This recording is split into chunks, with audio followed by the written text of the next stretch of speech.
நான் ஒரு பழமையான நாகரிகத்தை மற்றும் மனித குலத்தை பற்றி பார்ப்பதற்காக குமரிக்கண்டம் நோக்கி பயணிக்கிறோம்.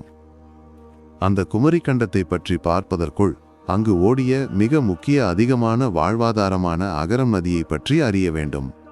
இந்த நதியின் பிறப்பிடம் பஞ்சநீர் ஊத்துகளை இந்த ஊத்திற்கென்று தனி சிறப்பு உண்டு.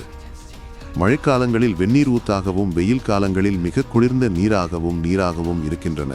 இந்த குமரிக்கண்டத்தின் வாழ்க்கையை தீர்மானிப்பது இந்த நதிதான். இந்த முக்கிய கதையும் இதுதான். இந்த நதி மேற்கில் தொடங்கி வடகிழக்கில் முடிவடைகிறது.